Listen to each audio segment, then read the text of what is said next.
Hello mga karelasyon.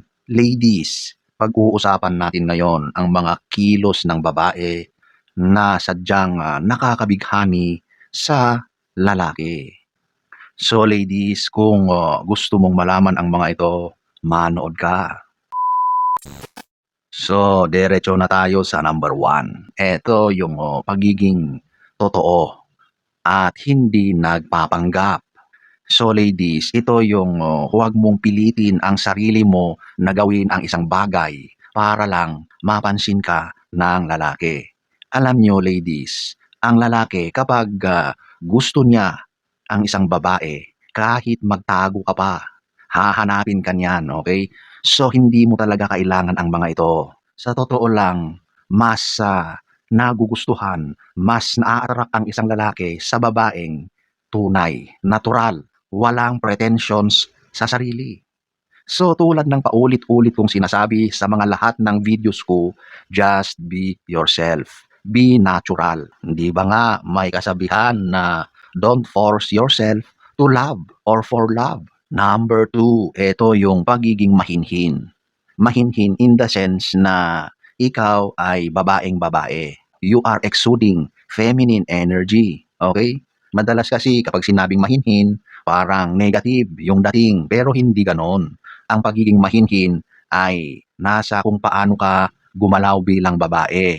Ayaw ng lalaki ang babaeng nag-aastang lalaki. Yung babae na kapag kumilos ay masiga pa doon sa lalaki. Ang ganitong energy na ipinapakita mo, sigurado na off sa mga lalaki ito. So, sa halip na magpakasiga, maging mayabang, masyado kang maingay, boss na boss ang dating, gumalaw ka nang naaayon sa pagiging isang babae. Sigurado na mas magugustuhan ka, mas makikita ng lalaki ang potensyal mo bilang isang babae. Okay? Number three, ito yung meron kang sariling estilo o dating. Alam nyo kasi ngayon, parang sunod-sunuran na lang tayo sa mga uso. Lalo na sa mga ginagawa ng mga tropa, barkada, ng mga nakakarami. Yun din ang ginagaya natin. Yun ang sinusunod natin. Lalo na sa mga galawan, mga pananamit, OOTD. Kung ano yung uso, doon din tayo gumagaya. Pero pagdating sa attraction, minsan kung sino pa yung kakaiba, kung sino pa yung hindi nasunod sa mga ganyan, yun pa ang nakakakuha ng atensyon ng lalaki. Kaya huwag kang matakot maging iba. Kung ano yung komportable ka para sa sarili mo, yun ang gawin mo. Kung ano yung napili mong style ng pananamit, kung ano yung alam mo na nababagay para sa'yo, yun ang isuot mo. Huwag kang gaya-gaya, okay? Huwag kang matakot na maging iba sa lahat. Number four, ito yung kaya mong magmahal nang walang kondisyon. Of course, hindi naman pwede na wala kayong susundin na mga panuntunan sa isang relasyon. Ang mga ito ay mahalaga para nare-remind tayo na hindi gumawa ng hindi maayos o labag sa relasyon. So, alam nyo kasi sa pagmamahal, ang tunay talaga na love ay yung wala talagang mga conditions, okay? You love her or him unconditionally, regardless kung sino siya, kung ano ang status niya, kung ano ang background niya. Yun talaga ang tunay na pagmamahal. Hindi yung nakatingin ka lang sa itsura, natatakot ka sa sasabihin ng iba, sunod-sunuran ka sa mga taong malapit sa iyo, lalo na sa mga magulang. Hindi po ganon. Ang tatanggapin ka ng buong-buo, kasama na ang iyong mga kahinaan at kakulangan, at mamahalin ka pa rin despite sa mga ito, yun talaga ang tunay na love, okay? Sino ba namang lalaki ang aayaw sa ganito? Sigurado na mai-inlove din ang lalaki sa ganitong mga character, ugali ng isang babae. Number five, ito yung katapatan. Siyempre, dito tayo sa loyal, okay?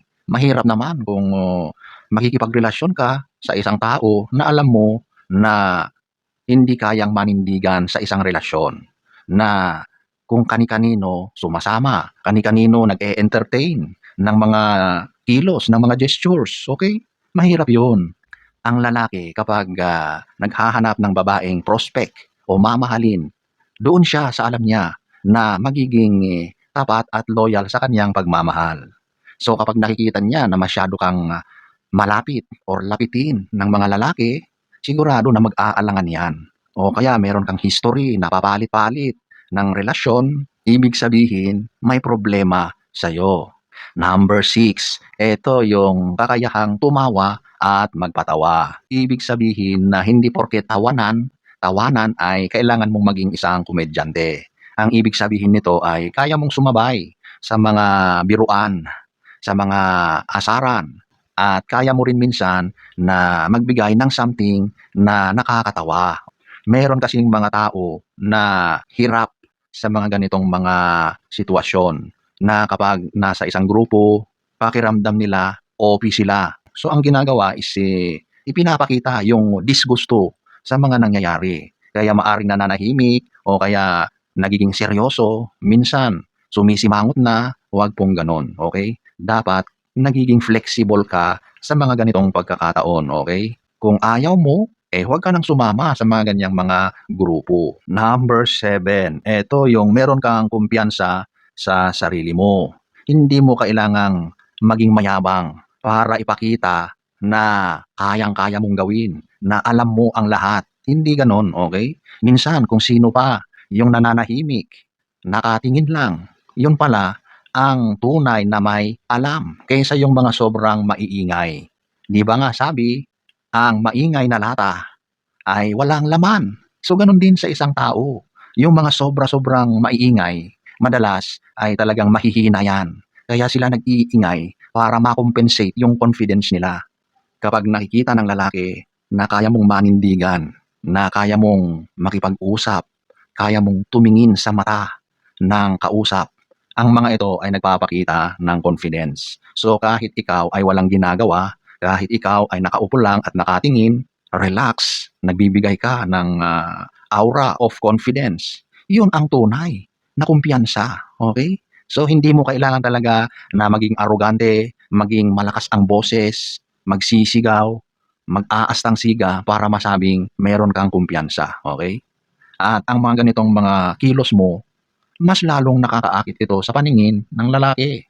Number 8, ito yung tunay na ngiti at matang kumikinang. Aba, eto na talaga yung killer na galawan, okay? Kasi ikaw na nagpro-project ng confidence, tapos nginitian mo ang isang lalaki at yung mga mata mo ay nasabay din sa iyong pagngiti, kuhang-kuha mo na yung atensyon ng lalaki. Ang mga lalaki, nandiyan lang yan nakatingin, nag-o-observe sila sa bawat kilos ng babae. At kung nakita nila ang mga ganitong galawan mo, nasa iyo na ang alas. Mag-antay ka na lang ng lalaking lalapit at makikipagkilala sa iyo. So, ayan po ladies, ang mga galawan, mga kilos ng isang babae na sadyang nakakabighani sa paningin ng isang lalaki. So, ang mga ito ay gabay para sa mga babaeng naghahanap ng maayos na karelasyon.